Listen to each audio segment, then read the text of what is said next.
Bola Branca. Diogo Jota está fora do Portugal-Luxemburgo. Alemanha apurada para o Mundial. Elenco de Frederico Varandas não descarta recandidatura. Boa noite. Diogo Jota está fora do Portugal-Luxemburgo. O avançado do Liverpool não recuperou a 100% e Fernando Santos não arrisca a utilização. Antes da antevisão do Portugal-Luxemburgo, os resultados desta segunda-feira de qualificação para o Campeonato do Mundo de 2022 e com a Alemanha a ser a primeira equipa a qualificar-se pela via da fase de qualificação. A Alemanha a vencer a Macedónia do Norte esta noite por 4-0 e a apurar-se com triunfo garantido no Grupo J a 2 jornadas do fim. Resultados dos jogos de qualificação: Zona Europeia, Grupo E, Bielorrússia 0, República Checa 2, Estónia 0, País de Gales 1. Na classificação, a Bélgica, menos um jogo, está a 1 ponto do apuramento. Depois, República Checa 11 e País de Gales 11, mas falta um jogo aos checos, faltam 2 aos galeses. Grupo G, Letónia 1, Turquia 2, Países Baixos 6, Gibraltar 0, Noruega 2, Montenegro 0. Na classificação dos 4 primeiros, Países Baixos 19 pontos, Noruega 17, Turquia 15, Montenegro 11. No Grupo H, Chipre 2, Malta 2, Croácia 2, Eslováquia 2, Eslovénia 1, Rússia 2. Classificação dos 2 primeiros que vão decidir o triunfo no grupo nas 2 últimas jornadas. Rússia, primeiro, 19 pontos e a Croácia em segundo com 17. No grupo J, Islândia 4, Liechtenstein 0, Macedónia do Norte 0, Alemanha 4, Roménia 1, Arménia 0. Alemanha qualificada, 21 pontos. Qualificação germânica a 2 jornadas do fim. Falta definir o segundo lugar neste Grupo J. Será disputado por 3 seleções. Nesta altura, Roménia 13 pontos, Macedónia 12, Arménia 12. Na zona de qualificação africana, a seleção de Angola, treinada pelo técnico português Pedro Gonçalves, foi derrotada nesta segunda-feira pelo Gabão por 2-0 em jogo da 4ª jornada. Aubameyang e Mussunda marcaram os golos de um resultado que deixou Angola praticamente afastada da fase final. Em Moçambique, num duelo de treinadores portugueses, Moçambique, seleção treinada por Horácio Gonçalves, perdeu em casa com os Camarões por 1-0 e ficou fora da corrida para o Mundial. A seleção dos Camarões, orientada pelo português António Conceição, marcou por Negádio. Também desta tarde, para a qualificação africana, o bracarense Al-Musrati foi titular pela Líbia na derrota em casa 3-0 frente ao Egito. Da última madrugada, Corona foi titular e jogou 66 minutos na vitória do México por 3-0 sobre Honduras no play-off de qualificação CONCACAF da última madrugada. Na qualificação sul-americana, também na última madrugada, o central do Benfica, Otamendi, foi titular e esteve em campo até ao minuto 81 no triunfo da Argentina por 3-0 sobre o Uruguai, que teve o sportinguista Coates no centro da defesa. Darwin Núñez jogou a segunda parte do desafio. A seleção portuguesa defronta amanhã no estádio do Algarve o Luxemburgo, em jogo de qualificação para o Campeonato do Mundo do próximo ano. Diogo Jota fica fora dos planos de Fernando Santos por não estar totalmente recuperado de queixas musculares que o impediram de treinar desde o início da concentração da equipa das esquinas. De resto, hoje, no último treino antes do jogo, Diogo Jota foi a única baixa. Ao fim da manhã, Fernando Santos já tinha dito que se Diogo Jota não estivesse a 100%, não iria arriscar. Se não tiver, não vamos correr um risco de um jogador que na realidade teve muito tempo sem poder treinar connosco. Sem Diogo Jota, Gonçalo Guedes é a escolha natural para o lugar. Fernando Santos não espera facilidades frente ao Luxemburgo, apesar da seleção portuguesa ser favorita no plano teórico. Do jogo do Luxemburgo, o que espero é um jogo com um grau de dificuldade, não direi elevado, mas com um grau de dificuldade elevado, até por aquilo que visionei no jogo neste último jogo que realizaram agora no sábado, frente à Sérvia, Não espero uma equipa do Luxemburgo metida atrás, isso de maneira nenhuma, porque era um jogo importante para eles, a Sérvia. Se vencessem, ficavam numa posição até, podia ser muito importante, porque a Sérvia só tinha mais 2 jogos, tem um agora, enquanto eles tinham 3. Esta é a última réstia de esperança para eles, portanto, não me parece nada normal que venham aqui jogar só contra-ataque. Não faria nenhum sentido, quando não têm nada a perder, não faria nenhum sentido se só jogassem contra-ataque. Agora, claro que quem os vai obrigar a defender mais ou não será a equipa portuguesa. Fernando Santos, que esteve acompanhado por Bernardo Silva nesta conferência de imprensa de antevisão do jogo com o Luxemburgo. Faltam a Portugal 3 jogos para o fim da fase de qualificação. Luxemburgo, República da Irlanda fora e a Sérvia em casa. Se vencer os 3 jogos, Portugal ganha o grupo e qualifica-se diretamente para o Campeonato do Mundo. Bernardo Silva encara os jogos como 3 finais. Faltando 3 jogos para acabar a qualificação, todos os jogos acabam por ser um bocadinho mais importantes. Queremos ganhar para depois em novembro irmos para os últimos 2 jogos numa boa posição para nos qualificarmos em primeiro lugar do grupo. Sabemos que temos menos um jogo com a Sérvia, estamos em segundo neste momento, portanto precisamos da vitória dos 3 pontos. E claro que cada jogo, como eu disse, é cada vez mais importante. São 3 finais que temos para jogar e que precisamos de ganhar. Bernardo Silva na véspera do Portugal-Luxemburgo, jogo marcado para amanhã, 7h45, estádio do Algarve, árbitro o francês Benoît Bastien. É um jogo com relato na Renascença e acompanhamento ao minuto em rr.sapo.pt. O outro jogo do Grupo de Portugal, o Grupo A, é à mesma hora, Sérvia-Azerbaijão. Na classificação, a Sérvia tem 14 pontos, mas mais um jogo do que Portugal. Sérvia, 6 jogos, 14 pontos. Portugal, 5 jogos, 13 pontos. Luxemburgo, 5 jogos, 6 pontos. República da Irlanda em penúltimo no grupo com 6 jogos, 5 pontos. E o último classificado é o Azerbaijão com 6 jogos e 1 ponto. O Portugal-Luxemburgo de amanhã é um dos temas da tertúlia Bola Branca, à segunda-feira, em direto às 7h30 da tarde e com uma versão em resumo, com reposição a esta hora. Junta-se o Rui Miguel Tovar à tertúlia de hoje, moderada pela Filipa Galrão e pelo jornalista Pedro Mesquita. O fim de semana fica marcado pelas eleições do Benfica, mais de 40 mil votantes, o ato mais concorrido de sempre, e Rui Costa foi eleito com perto de 85% dos votos. Atirada que está a moeda ao ar, saiu Rui Miguel Tovar. Rui, boa tarde. Olá. Esperavas uma afluência tão grande e uma vitória tão robusta? Que sinal os sócios pretenderam dar nestas eleições? O fim do vieirismo? Não diria assim, porque o Rui Costa segue um pouco, é um pouco a linha da continuidade, dado que trabalhou com o Vieira muitos anos. Juntos participaram em muitas vitórias e algumas derrotas, portanto não diria que é o fim do vieirismo. É o fim do vieirismo a partir do momento em que já não é o Vieira, mas o vieirismo poderá estar dentro de outras pessoas, e o Rui Costa até agora tem sido foi um escudeiro do Vieira enquanto presidente do clube. A afluência eu esperava, não números tão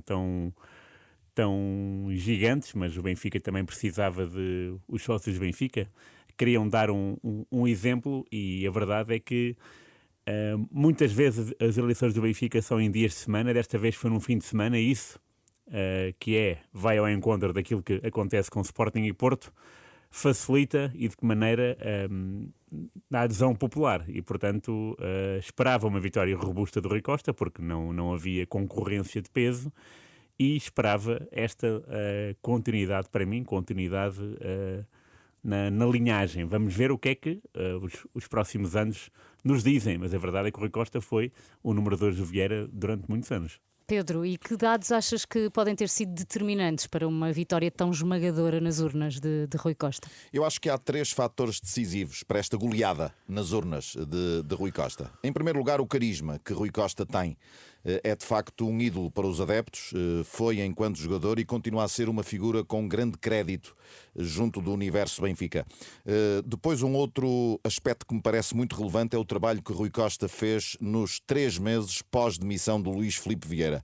Mostrou preparação, garantiu estabilidade, era necessária essa estabilidade, até porque tudo aconteceu no meio de uma oferta pública de subscrição de ações, planificou muito bem a época e teve resultados desportivos. E depois aquele que me parece ser o tema mais relevante para os sócios. Rui Costa garantiu desconhecimento e até alheamento dos processos de que Luís Filipe Vieira é acusado. E acho que estes 3 fatores foram decisivos. Rui Costa só poderia, perante tudo isto, pulverizar a concorrência, ganhar de forma indiscutível, ver legitimada a sua eleição para presidente do Benfica, mas quanto ao sucesso deste mandato de Rui Costa, vai tudo depender daquele que é o escopo do futebol, ou seja, a bola entrar ou não entrar. Mas acontece com Rui Costa e acontece com todos. A seleção portuguesa joga já amanhã com o Luxemburgo para a qualificação do Mundial 2022. Sábado fez um particular de preparação com o Qatar. Pedro, o jogo foi produtivo para a equipa portuguesa? Eu acho que este jogo com o Qatar deu para catar muito pouca coisa. Muito pouco mesmo. Um jogo que tem 27-3 em remates. Um jogo que tem 12-0 em cantos, 27-3 em remates. Eu acho que são dados estatísticos que evidenciam as assimetrias que há entre o futebol português e o futebol do Qatar. Mas apesar desta discrepância, eu destaco alguns aspectos. Ronaldo bateu mais um recorde de jogos, neste caso de um europeu, por uma seleção. Continua muito estimulado e de pontaria afinada, marcou mais um golo. Diogo Dalot, atenção à grande exibição deste lateral direito, a revelar-se uma opção válida até para as 2 laterais. Mateus Nunes, a confirmar a boa notícia de optar por Portugal em detrimento do Brasil. E Rafael Leão. Tem muito talento este menino, Rafael Leão. Justificou a estreia, até justificou continuidade nestas chamadas. Amanhã não vai poder jogar o Diogo Jota. Eu acredito que joga o Gonçalo Guedes, mas Rafael Leão pode até acreditar em mais uma oportunidade na seleção nacional. As segundas linhas estiveram de facto bem. Fernando Santos ganha boas dores de cabeça porque tem quantidade e qualidade de sobra para formar a equipa. Rui Miguel Tovar, que aspectos realças neste Portugal-Qatar, tendo em vista os próximos compromissos oficiais da equipa das Quinas? O que é que Portugal vai catar com este jogo? Ora bem, Portugal mirou em relação ao último particular com o Qatar, jogou melhor, permitiu ainda menos validades ao adversário, que é frágil, embora seja o campeão asiático, há muitas discrepâncias, como disse bem o Pedro. Portugal continua na sua senda. Destaco de facto o Rafael Leão, é o nome para mim mais sonante da noite, embora tenha jogado só a segunda parte. É um nome a ter em conta. Daqui a uma semana vai jogar no Dragão, na Liga dos Campeões, no Porto Milan. Vai jogar, digo eu, estou já a jogar na antecipação, mas de facto é um nome muito, muito curioso que tem vindo a ganhar o seu espaço no futebol europeu. Agora está no Milan, agora está na seleção, é uma boa notícia. O Mateus Nunes também o é, mas o Mateus Nunes é numa área muito povoada de grandes jogadores portugueses, e aliás ele fez dupla de meio campo com o João Mário e o Moutinho. Mas diria que o próximo jogo é muito importante, que é com o Luxemburgo, mas também será o mais fácil de todos aqueles até ao fim da qualificação. Em novembro temos uma dupla jornada muito intensa e muito interessante, com a Irlanda fora e com a Sérvia em casa. Aí é que se vai decidir tudo, mas para isso é preciso Portugal ganhar amanhã, cumprir a tal obrigação de ganhar. O Luxemburgo, obviamente, já não é uma seleção fácil, como era há uns tempos, muito embora nos anos 60 tínhamos perdido por 4-2 na estreia do Eusébio na seleção e também estreia do selecionador Peruteu, mas a verdade é que o Luxemburgo não deve ser um obstáculo. Portugal tem que ganhar, tem que ser afirmativo, como foi agora com o Qatar, Portanto, é preciso de entrar para ganhar e não perder tempo com miudezas. E, portanto, o Fernando... A equipa portuguesa é favorita, não é, Rui? de acordo. Mais do que favorita. Sim.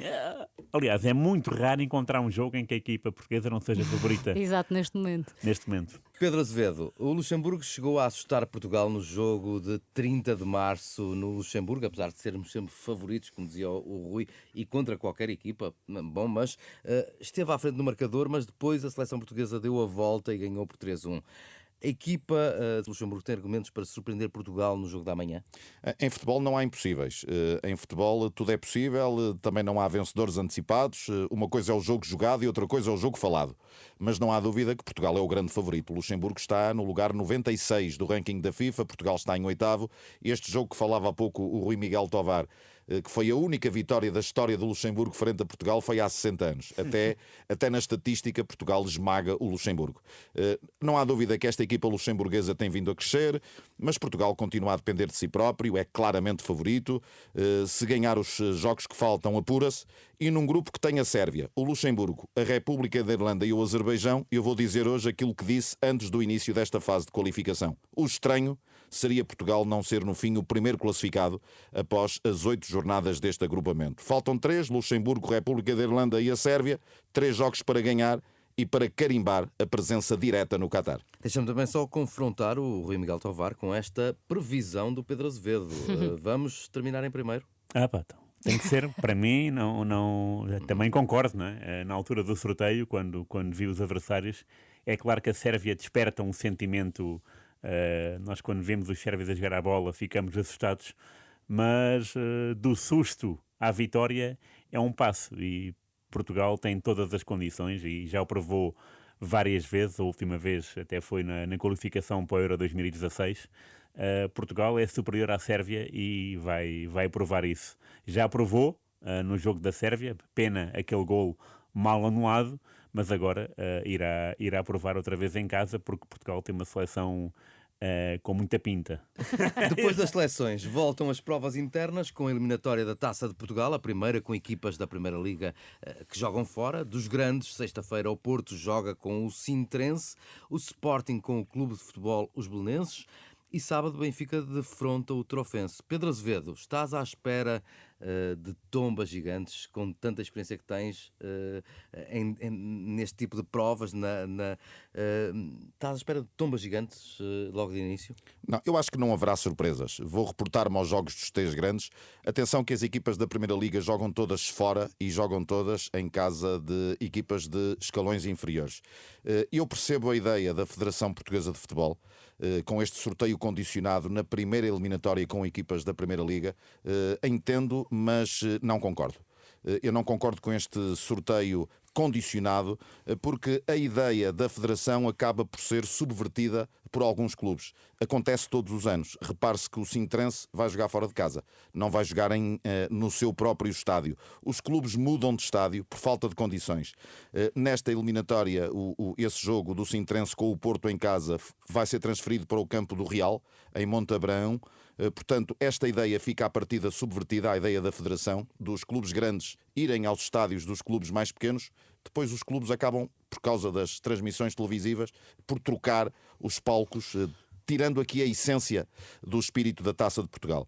Portanto, eu não concordo com este sorteio condicionado, mas olhando para os jogos do Sporting, do Porto e do Benfica, frente a equipas de facto teoricamente muito inferiores, mesmo estando em vésperas de uma jornada da Liga dos Campeões e depois de uma jornada de seleções, não acredito em surpresas nesta eliminatória da Taça. E tu, Rui, como antecipas esta eliminatória da Taça no que aos grandes diz respeito? Concordo com o Pedro, naquela de dividir a taça não vale a pena, porque de facto os pequenos depois perdem, porque jogam em estádios que não têm condições, também vão à procura da receita, portanto quanto mais dinheiro embolsarem melhor. Isso acontece já há muitos anos, infelizmente, mas diria que o Belenenses Sporting é um jogo muito interessante à partida, não sei depois como é que vai ser, mas a verdade é que o Sporting, e eu só descobri isto hoje e fiquei pasmado, o Sporting só ganhou uma vez ao Belenenses em 7 jogos no Restelo para a Taça. Uma vez em 7 fiquei... Não tem as estatísticas a seu favor. Nada, porque o resto são 3 empates e 3 derrotas. E mesmo se de alargarmos o leque para as Salésias, ou seja, antes de 56, que é a data de estreia do Estádio do Restelo, o Sporting tem só 5 vitórias contra 7 derrotas. Portanto, o Belenenses é um caso engraçado. E atenção, mesmo que o Sporting ganhe, não vai mudar a história. No próximo Belenenses Sporting, o Belenenses continua a ter mais. Continua a ter vantagem. Ora Mas bem, é um dado interessante que eu desconhecia e fiquei pasmado. A única vitória do Sporting no Restelo já foi antes do 25 de Abril, foi em 72 e foi após prolongamento. Portanto, temos aqui dar um pouco de esperança ao Belenenses, que está numa posição muito mais frágil do que a do Sporting. Mas o Sporting quererá, claro, chegar longe, embora a pergunta inicial do Tombas Gigantes é uma pergunta que me entusiasma, porque já não se vê uma final sem grandes desde 99, e são 22 anos, é muito tempo, e era muito engraçado e na altura foi o Beira-Mar Campo Maiorense, era muito interessante que agora de facto houvesse, mas a verdade é que o futebol português não é, nesse aspecto, não é cómodo na situação de não haver nem Porto nem Benfica. Não foi assim há muito tempo, Rui. Eu relatei essa final, o Sousa marcou o gol, o Beira-Mar conquistou o Isso é porque troféu. os anos não passam por ti, Pedro Azevedo. Isso mesmo. Hoje não temos cá o Daniel com o insólito, mas quem sabe se para a semana temos um insólito para ele falar, justamente A sair destes decorrente jogos. da Taça de Portugal. Seria bonito. Beijinhos Até e para até a semana. segunda-feira. Pedro Azevedo e Rui Miguel Tovar na tertúlia Bola Branca. Volta segunda-feira às 7h30 à tertúlia Bola Branca, com reposição em resumo a esta hora na Bola Branca alargada da noite. A tertúlia está também na sua versão integral disponível em rr.sapo.pt. Da atividade dos clubes, o elenco de Frederico Varandas não descarta recandidatura ao Sporting. As eleições no clube leonino serão em março ou abril do próximo ano. A atual direção do Sporting, eleita em setembro de 2018 e liderada por Frederico Varandas, não fecha a porta a uma recandidatura. André Bernardo, membro do Conselho Diretivo do Sporting e administrador da SAD, disse hoje, à margem da apresentação de uma parceria comercial com a Betano, que os atuais dirigentes admitem a recandidatura, embora neste momento o trabalho desenvolvido estabeleça outras prioridades. Deixar uma estrutura base que permita ter um crescimento sustentável e sustentado, e é para isso que nós trabalhamos todos os dias, sem a preocupação de ser eleitos ou reeleitos. Já tomámos várias medidas que foram consideradas impopulares, e a verdade é que aqui estamos num modelo que consideramos que é o mais saudável para o clube. Reduzimos em 18,5 milhões os custos de infraestrutura, nomeadamente em gastos com pessoal, e obviamente estamos a investir no clube, como é o espelho aqui daquilo que vocês podem ver na academia, que é completamente diferente, quase 180 graus daquilo que era há 3 anos atrás. Fomos premiados com um modelo de desenvolvimento do jogador, que foi desenvolvido há 3 anos atrás, e portanto é isso que nós queremos. Não estamos preocupados em ser reeleitos ou não, isso é uma decisão dos sócios e os sócios decidirão. Até lá, irão a votos. Até lá logo veremos e falaremos sobre isso. Nestas declarações aos jornalistas esta manhã na Academia Sporting, André Bernardo apontou a mais um ano de sucesso do Sporting depois da época de 2021, que culminou com a conquista do título de futebol. A época anterior foi de tão sucesso e talvez das maiores sucessos de sempre do Sporting, e portanto a fasquia está alta, mas ainda bem, é isso que nós queremos, é ano após ano superar a anterior. Eu diria que claramente a Betano fez aqui a sua aposta mais segura. Entrou no ano em que o Sporting foi campeão 19 anos depois no futebol, entrou no ano em que mais uma vez houve um reforço daquilo que é os valores do Sporting e do ecletismo do Sporting, em que fomos bicampeões europeus em hóquei, ganhámos uma Champions League no futsal, o que fez 2 em 3 anos, fomos campeões nacionais em várias modalidades, vários títulos europeus, enfim, um ano de sonho que agora queremos repetir e melhorar se for possível. No plano desportivo, o Sporting volta à competição sexta-feira no Restelo para a Taça de Portugal, defrontando o clube de futebol Os Belenenses. Pote está preparado e pronto para regressar à equipa. O melhor marcador do Sporting e do campeonato da época passada está de volta após lesão. Não joga desde 28 de agosto e falhou os últimos 6 jogos oficiais. Ricardo Gaio reconheceu hoje o peso de Pote na equipa leonina. É um jogador que faz diferença, que que marca bastantes gols, foi considerado o melhor marcador do campeonato passado, mas a equipa tem estado bem, é sinal que estamos a ganhar pela margem mínima, mas também as equipas jogam contra nós de maneira diferente e por vezes é difícil criar oportunidades. Apesar de tudo temos criado, não temos conseguido marcar mais cedo e se calhar por aí o jogo não fica, se calhar, mais fácil para nós e conseguimos marcar mais gols, mas a equipa precisa dos jogadores todos, o Pote é uma grande mais-valia e precisamos dele, como é óbvio, quando ele estiver bem para jogar, mas a equipa está bem e o importante é ganhar. Pote está apto, pode voltar sexta-feira frente ao Belenenses. Gonçalo Inácio hoje foi reintegrado, também está apto. Já Jovane Cabral e Luís Neto, nesta segunda-feira, limitaram-se a trabalho de ginásio. Outro jogador do Sporting, Nuno Santos, disse hoje que este Sporting é mais forte do que o do ano passado e a maior concorrência do plantel é positiva. Estou aqui para ajudar a equipa para jogar. Nós temos um grupo com muita qualidade e todos querem jogar normal, mas acho que temos um grupo ainda mais forte este ano.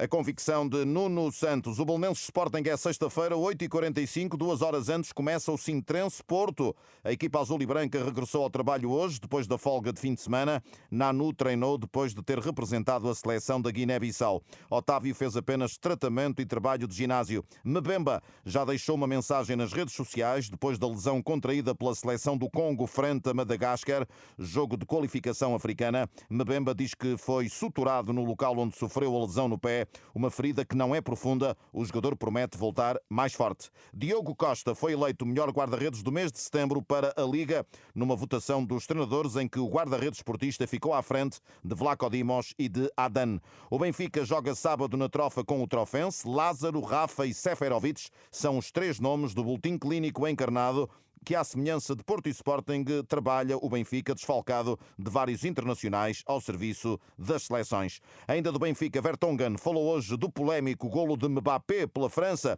frente à Espanha, que decidiu a final da Liga das Nações. Para o central belga do Benfica, a regra de fora de jogo que valida o golo é a pior regra do futebol. Vertonghen apela para que se tomem decisões de revisão da regra. Resolvam isto, por favor, refere Vertonghen nas redes sociais. Ainda da terceira eliminatória da Taça, Nuno Campos, ex-adjunto de Paulo Fonseca, vai estrear-se no comando técnico do Santa Clara como treinador principal no jogo em Leiria, frente ao União, do próximo sábado. Nuno Campos foi hoje apresentado como novo técnico do Santa Clara, substituindo no cargo Daniel Ramos, que na passada semana se transferiu para o Faidzali, da Arábia Saudita. O técnico Nuno Campos, na apresentação esta tarde, falou de Daniel Ramos e de Paulo Fonseca, na apresentação como novo técnico da equipa açoriana. Primeiro, quero enviar uma mensagem de felicidades ao Daniel Ramos. Desejo que seja muito feliz no seu novo desafio. Espero que tenha muito sucesso e que possa abrir ainda mais portas aos treinadores portugueses além fronteiras. Segundo, quero agradecer publicamente ao Paulo Fonseca a convivência, o companheirismo, o profissionalismo e a amizade ao longo de 15 anos, dos Júniores de Estrela da Amadora à AS Roma. Foi uma honra. Terceiro, agradecer aos dirigentes do Santa Clara a força que fizeram para me contratar e a oportunidade que me estão a conceder. Sabendo eu que não é fácil apostar num treinador que nunca foi principal, apesar de ter como adjunto títulos importantes conquistados e algumas dezenas de jogos nas competições europeias, percebo que há essa dificuldade. Depois de eu de terminar o contrato com a Roma, tive algumas abordagens dos mais diferentes quadrantes, mas o que me faz estar aqui é eu acreditar num projeto, eu acreditar nestes jogadores, eu acreditar na estrutura e eu acreditar que aqui é possível fazer um bom trabalho para mim e para o clube. Penso que será algo que vamos construir em conjunto, que vamos dar os primeiros passos a partir de agora e acredito que o futuro será brilhante. Nuno Campos, novo treinador do Santa Clara. Notas finais. A seleção de sub-21 joga amanhã com a Islândia às 4 da tarde em Reykjavik, jogo de qualificação para o Campeonato da Europa de 2023. No hóquei em patins feminino, Campeonato da Europa que decorre no Pavilhão Municipal do Luso. Primeira jornada hoje, França 0, Itália 3 e Portugal 11, Inglaterra 0. Amanhã os jogos Espanha-Itália às 5h30 e França-Portugal às 8 horas, jogos da segunda jornada. No Brasil, Scolari foi afastado do comando do Grêmio, deixa a equipa a 5 pontos da linha de despromoção. As notícias do desporto estão em permanente atualização em rr.sapo.pt. Boa noite.